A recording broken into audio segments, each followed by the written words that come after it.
Hello children, hope you're all doing good. Let's start today's chapter, Reproduction in Animals. Learning objectives, birth-giving animals and egg-laying animals. Look at the pictures below, match the animals to their young ones by drawing lines and answer the following questions that follow. Do all the young animals resemble their parents? Are they of the same size as the parents? देखिए आपको दी गई pictures इन animals को इनके young ones के साथ match करने हैं and you have to answer these two questions. Every living being has the ability to reproduce. The process by which living beings resembling their parents are produced is called reproduction. Reproduction is important for life to continue on the earth. Animals reproduce in two ways. Some animals give birth to their young ones, while some animals lay eggs from which young ones hatch out. Her living being के पास ये ability होती है to reproduce. Reproduction का मतलब क्या है? वो process जिसमें लिविंग बीइंग्स अपने यंग वंस को प्रोड्यूस करते हैं एंड यंग वंस अपने पेरेंट्स से रिजेंबल करते हैं, राइट? तो रिप्रोडक्शन काफ़ी इंपॉर्टेंट है. अगर रिप्रोडक्शन नहीं होगा तो लाइफ जो है वो कंटिन्यू नहीं हो पाएगी अर्थ पे. तो दो तरीके हैं रिप्रोड्यूस करने के. कुछ एनिमल्स जो हैं अपने बच्चों को जन्म देते हैं, यंग वंस यानी कि बेबीज़, जबकि कुछ ऐसे एनिमल्स होते हैं जो कि एग्स प्रोड्यूस करते हैं और फिर उसमें से उनकी यंग वंस हैच आउट होते हैं. Animals that give birth to young ones. Many animals reproduce by giving birth to young babies of their own kind. Female of such animals give birth to young ones and suckle them. These animals are called mammals. The mammals are the most developed among all animals. These animals have hair on their body and they also possess external ears. Animals such as lion, tiger, cow, horse, dog, bear, etc. give birth to babies. The young ones are formed inside the body of their mother. They stay there for several weeks until they are fully developed to be born. जो animals अपने बच्चों को जन्म देते हैं उन्हें कहते हैं मैमल्स. इसमें क्या होती है, जो फीमेल होती है वो अपने बच्चों को जन्म देती हैं. तो मैमल्स जो होते हैं मोस्ट डेवलप्ड एनिमल्स होते हैं. आपने अपने आसपास बहुत सारे ऐसे एनिमल्स देखे होंगे जैसे काऊ है, हॉर्स, गोट, आपका डॉग, कैट, ये सारे ही मैमल्स हैं. इनमें क्या होता है कि जो यंग वंस हैं, इनके बेबीज जो होते हैं वो मदर की बॉडी के अंदर फॉर्म होते हैं. Care of young ones. When the babies are born, they are weak and helpless. Mammals take care of their babies for a long time. Usually the mother cares for the young ones. The mother feeds the babies, cleans them and keeps them warm. She protects them against enemies. As they grow, the mammal parents teach them to find food and live on their own. Humans are the most outstanding mammals in every field of caring for their young ones. Most of the mammals build houses to protect their babies. तो देखिए जब babies born होते हैं तो काफ़ी week और helpless होते हैं, खुद से कुछ नहीं कर सकते. तो मैमल्स में क्या होती है कि अब मैमल्स अपने बच्चों की देखभाल करते हैं. जनरली जो मदर होती है वो अपने यंग वंस की देखभाल करती हैं, उन्हें फीड करती हैं, क्लीन करती है, वार्म रखती है और अपने एनिमीज से भी उनको प्रोटेक्ट करती हैं. जब वो ग्रो करते हैं तो जो मैमल पेरेंट है वो अपने बच्चों को सिखाते हैं कि किस तरह से फूड को फाइंड करना है, किस तरह से रहना है. तो ह्यूमन्स जो हैं वो आपके मोस्ट आउटस्टैंडिंग मैमल्स हैं in every field of caring for the young ones, क्योंकि जो ह्यूमन बींग्स हैं वो एक मतलब काफ़ी लंबे एज तक अपने बच्चों की देखभाल करते हैं. Fact file. Some mammals like the duck-billed platypus and spiny anteater do not give birth to babies but lay eggs instead. देखिए जो कुछ मैमल्स हैं जैसे कि आपका है duck-billed platypus and spiny anteater, ये मैमल्स तो हैं बट अपने बच्चों को जन्म नहीं देते बल्कि एग्स के थ्रू इनके बच्चे होते हैं. Fact file. The smallest mammal is a shrew with a body about 2 inches long. सबसे छोटा मैमल है श्रीव, रिमेंबर दैट, जिसकी बॉडी सिर्फ 2 इंचेस यानी लगभग इतनी होती है. Eggs laying animals. Several animals reproduce by laying eggs. These eggs are kept in a warm place or parent animals sit on them to keep them warm. Once they are mature, the young one hatches out. बहुत सारे animals reproduce करते हैं by laying eggs. तो ये eggs को क्या किया जाता है, वार्म प्लेस पे रखा जाता है या फिर जो पेरेंट एनिमल है वो इस पे बैठ के उनको वार्म करते हैं और जैसे ही मैच्योर हो जाते हैं यंग वन उसमें से हैच आउट हो जाते हैं. All eggs have a similar structure. An egg has a thin shell called the egg shell. It protects the baby inside. The yolk in the middle is rich in fat, vitamins and minerals. Inside the yolk there is an embryo which develops into a chick. There is a white jelly-like substance called the albumin outside the yolk, which is rich in protein. The albumin protects the yolk and the embryo.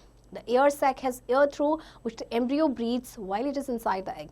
Young ones hatching from eggs look like their parents. Some look very different at birth, but as they grow, they look like their parents. Birds, fish, insects, snakes and frogs are some animals that lay eggs. Let us study a few such animals. देखिए egg का जो structure होता है वो similar होता है. सबसे पहले एक थिन शेल होती है एग का शेल, जिसे बोलते हैं एग शेल. ये बेबी को बाहर से बचाता है. इसके बीच में एक यॉक होता है. See you can see this is the yolk with embryo. तो ये क्या करता है, ये आपका रिच होता है फैट में, वाइटामिन में, मिनरल्स में. अब यॉक के अंदर एक एम्ब्रियो होता है जो कि किस में डेवलप करता है, चिक में डेवलप होता है. एक वाइट जेली सब्सटेंस होता है जिसे बोला जाता है एल्ब्यूमिन, जो कि आपके क्या होता है, यॉक के जस्ट बाहर होता है. राइट. अब आपका जो एल्ब्यूमिन है ये प्रोटीन रिच होता है. एल्ब्यूमिन जो है यॉक को प्रोटेक्ट करता है एंड एम्ब्रियो को प्रोटेक्ट करता है. इसके बाद जो एयर सैक होते हैं, इसमें एयर होती है जिससे कि एम्ब्रियो ब्रीथ करता है जब वो एग के इनसाइड होता है. तो जो यंग वन जो एग से हैच करते हैं बिल्कुल अपने पेरेंट्स की तरह दिखते हैं, और कुछ डिफरेंट दिखते भी हैं. तो जैसे ही वो ग्रो करते हैं फिर वो अपने पेरेंट्स की तरह ही दिखते हैं. Fact file. The habit in some animals of sitting on their eggs to keep them warm is called incubation. देखिए कुछ एनिमल्स जैसे जनरली आपकी जो हेन्स होती हैं वो क्या करती हैं, अपने एग्स के ऊपर बैठती हैं उन्हें वार्म करने के लिए. तो इसको कहते हैं incubation. Birds. All birds reproduce by laying eggs. Most birds build nests to lay their eggs. After the eggs are laid, one of the parents bird, usually the mother, sits on them to keep them warm. ज़्यादातर birds आपकी क्या करती हैं, eggs ले करती हैं. तो ज़्यादातर जो बर्ड्स हैं अपने लिए क्या करती हैं, नेस्ट बनाती हैं जहाँ पे वो अंडे देती हैं. और जब एग्स वो ले कर देती हैं तो जो one of the parent bird है, वैसे यूजुअली जो मदर होती है वो उन पर बैठती है उनको वार्म करने के लिए. The baby bird starts growing inside the eggs. After a few weeks, when the baby birds are fully developed, they break open the shell and come out. Most of these young ones do not have feathers and their eyes are closed. The parent birds take care of the babies and feed them. They look after the young ones in every aspect until they grow strong enough to protect and look after themselves. अब baby जो bird होता है वो क्या होती है, egg के अंदर ग्रो करना स्टार्ट हो जाता है, और कुछ वीक्स के बाद बेबी बर्ड जो है वो फुली डेवलप्ड हो जाती है. फिर वो शेल को ब्रेक करते हैं और उससे वो बाहर आते हैं. तो जो यंग वंस होते हैं इनके फेदर्स नहीं होते और इनकी आइज़ भी क्लोज्ड होती हैं. तो इनके पेरेंट बर्ड जो होते हैं इन बेबीज़ का ध्यान रखते हैं एंड ये अपने यंग वंस का ध्यान रखते हैं. हर तरीके से उनको स्ट्रॉन्ग बनाने में उनको हेल्प करते हैं, उनको प्रोटेक्ट करते हैं. Right. Fact file. The stages of development from embryo to a mature adult make up the life cycle of an animal. देखिए जो डेवलपमेंट की स्टेजेस है, यानी कि एक एम्ब्रियो से लेके मैच्योर एडल्ट तक, this is called the life cycle of an animal. Frogs. Adult frogs spend a lot of time on land, but they lay their eggs in water. A female frog lays hundreds of eggs at a time in a lake or a pond. These eggs are protected by a thick jelly. When the eggs hatch, tiny tadpoles come out. Tadpoles look like a little fish. After a few weeks, tadpoles start to grow legs. Their tails become shorter and shorter and finally disappear. Thus, a tadpole grows into a young frog which looks more like its parents. Finally, it grows into an adult frog. An adult frog does not have tail. It lives on land and reproduces in water. Adult frog जो है अपना ज़्यादातर time land पे बिताते हैं, but अपने अंडे देने या वाटर में जाते हैं. तो फीमेल फ्रॉग एक टाइम में हंड्रेड्स ऑफ एग्स ले कर देती हैं किसी भी लेक में या पॉन्ड में. तो ये जो एग्स इनको प्रोटेक्ट करता है, इसमें थिक जेली होती है. तो जब एग्स हैच आउट होते हैं तो उसमें से छोटे से टेडपोल्स नजर आते हैं. ये टेडपोल, छोटे से टेडपोल फिश की तरह दिखते हैं. कुछ वीक्स के बाद टेडपोल्स जो है ग्रो करना स्टार्ट कर देते हैं उनकी लेग्स को. तो उनकी जो टेल होती है वो और छोटी छोटी होना स्टार्ट हो जाती है, और जैसे ही वो अडल्ट बन जाते हैं तो उनकी जो टेल है वो डिसअपियर हो जाती है. देखिए ये फ्रॉग का आपको लाइफ साइकिल दिया गया है. एग्स, और देखिए कैसे जेली से कवर्ड है. देन ये एम्ब्रियो, देन टेडपोल, देन इसके फ्रंट लेग्स डेवलप होने शुरू हुए हैं. देन इसके बाद इसके देखिए, आप इसको देखेंगे, इसके फ्रंट पहले डेवलप हुआ, नेक इसके आपके लास्ट वाले, एंड इसके बाद आपका ये एडल्ट फ्रॉग बन गया. So this is the life cycle of a frog. Reptiles. Reptiles like snake, turtle, lizard and crocodile reproduce by laying eggs. They lay eggs on the ground. Their eggs are thick like leather, so they do not break when they are laid on the land. Most of these animals do not take care of their eggs. The eggs are hatched by the warmth of the sun. Many eggs and young ones are eaten up by other animals. A mother crocodile guards its eggs. When the young ones hatch, it keeps them in its mouth and carries them to water. अब जो reptiles हैं, जैसे कि आपका snake की बात करें, turtle, lizard या क्रोकोडाइल, ये भी एग्स ले करते हैं. तो ये ग्राउंड में ले करते हैं. इनके एग शेल्स काफ़ी थिक होते हैं, जैसे लेदर होता है इसी तरह से. तो इसलिए जब वो लैंड पे एग ले करते हैं तो वो ब्रेक नहीं होते. तो ज़्यादा इनमें से ज़्यादा जो एनिमल्स होते हैं अपने एग्स का ध्यान ही नहीं रखते हैं. तो एग्स जो है अपने आप ही हैच आउट होते हैं उनको सन की वार्मथ से। तो बहुत सारे एग्स होते हैं या बहुत सारे यंग वंस होते हैं, उनको तो दूसरे एनिमल्स खा जाते हैं। मदर क्रोकोडाइल जो है वो अपने एग को गार्ड ज़रूर करती है। जब उसमें से यंग वन हैच आउट होता है तो क्या करती है, उसे अपने माउथ में लेके वापस वाटर में लेके जाती है। Fish lay eggs in water. The mass of produced eggs of a fish is called a spawn.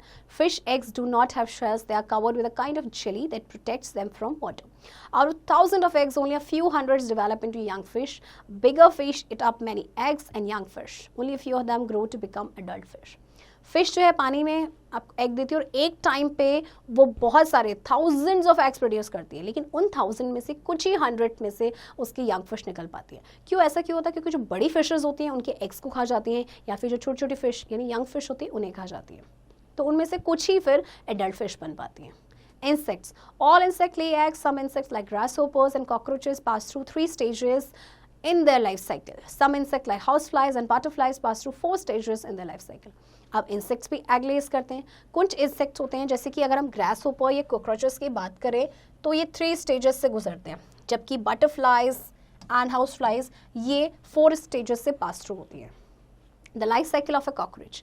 A baby cockroach hatches out of its egg. A baby cockroach is called a nymph. It is small and does not have wings. As it grows bigger, it sheds its old skin and grows a new one. This is called molting. After many moltings, it becomes an adult. देखिए, baby cockroach hatch out करता है egg से। Baby cockroach को कहते हैं nymph. This is the baby cockroach. इसके wings नहीं होते हैं। इसके बाद जैसे बड़ा होना शुरू होता है तो अपने स्किन को शेड करता है, ओल्ड स्किन को, and this process is called moulting. और मोल्टिंग के बाद, बहुत सारी मोल्टिंग्स के बाद ये अडल्ट बनता है।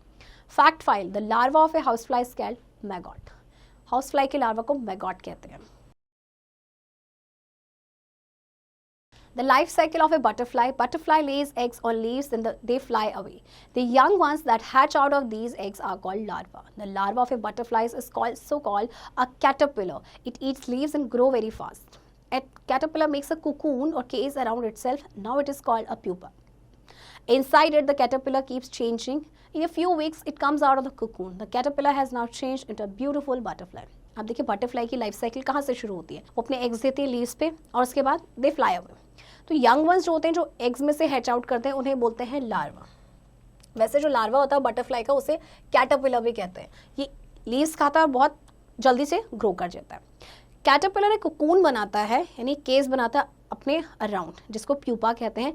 इसके बाद जो कैटरपिलर है वो चेंज होना शुरू हो जाता है और कुछ ही हफ्तों में जो आपका कैटरपिलर है वो कोकून से बाहर आ जाता है। अब जो कैटरपिलर है वो एक ब्यूटीफुल बटरफ्लाई में कन्वर्ट हो जाता है। देखिए ये आपको यहाँ पे लाइफ साइकिल दी गई है। Eggs, then it becomes caterpillar. ये देखिए कोकून इसने बनाया है, this stage is called pupa and then butterfly. Fact file: there are about 15,000 different types of butterflies. 15,000 different types of butterflies हैं। The babies of insects are not looked after by their parents. जो insect के जो babies होते हैं उनको उनके parents नहीं देखते हैं, उनकी देखभाल बिल्कुल भी नहीं करते हैं। Summary: life continues on the earth because all living things reproduce. Most mammals give birth to their young ones. Animals reproduce either by laying eggs or by giving birth to babies. Insects, birds, crocodiles, fish, and many other animals lay eggs. When the eggs hatch, the young ones come out. All insects lay eggs. They pass through several stages before growing into adults. Some animals take care of the young ones, others do not.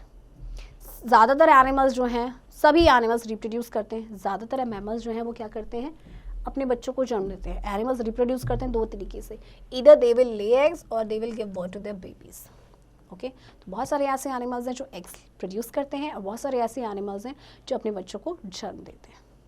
Children, I hope आपको chapter समझ आएगा and इस chapter की practice अब आप खुद से करेंगे।